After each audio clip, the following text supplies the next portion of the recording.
Wian, daar was rolspelers, daar was adresse, daar was omstandighede. Maar ergens in jou lewe moes jy besluit het, ek gaan of bly lê, of ek gaan opstaan en geleenthede hiervan maak. Vertel my daarvan. Die geleentheid wat vir my gegee was om by Echo te gaan bly. Dit is 'n moeilike situasie omdat ek ouer as 16 was. Kinderreise wat my nie gehad het nie. Hulle vat nie kinders ouer as 15 nie. En dis hoekom ek toe by Echo opgeëindig het. Die groot draaipunt geleentheid was Jaco wat vir my gesê het skool of werk. En nadat ek geskort is uit die skool uit, het hy vir my gesê of ek moet gaan werk of ek moet terug gaan skool toe. En ek het toe gekies om terug te gaan skool toe.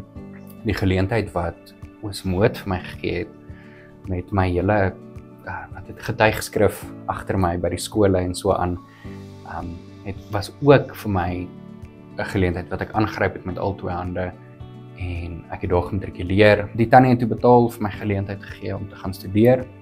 En iemand by Akademia het gesê, luister, Akademia is op soek na iemand wat audiovisuele tegnikus werk kan doen en ek het op 'n kontrakbasis begin by Akademia. 2 Januarie 2017 toe stap ek in by Akademia op 'n permanente kontrak en die afskaffing van klasgelde by Akademia het ek ook gesien as 'n geleentheid om my studies verder te vat in 'n ander rigting, 'n beter loopbaan. En ek is nou by Solidariteit Beleggingsmaatskappy as 'n finansiële klerk. Daar was net soveel geleenthede wat ek nou nie eens hier genoem het nie, regoor. Van hulle het ek gemis, van hulle het ek gegryp, van hulle het ek nie gesien nie. Maar ek glo die wat ek gemis het of die wat nie uitgewerk het soos wat ek gehoop het nie, was nie vir my nie.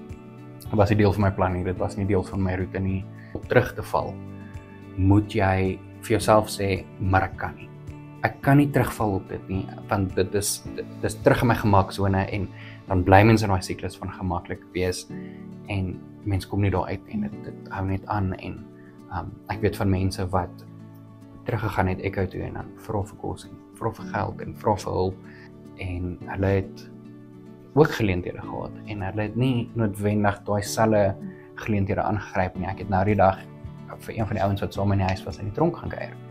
Ons is dieselfde ouderdom, ons is in dieselfde omstandighede groot geword en ek het vir hom in die tronk gaan kuier want die geleenthede, hy het nie gebruik gemaak van sy geleenthede nie. So vir my die belangrike ding was ek moenie 'n vangnet hê nie. Hoewel ek in my agterkop geweet het, daar is een en ek moes druk om vorentoe te gaan en harder gewerk en ek het harder geswaat. Ek dink na 10 jaar het ek vir die eerste keer weer teruggegaan na Echo toe en gesê, hier is ek.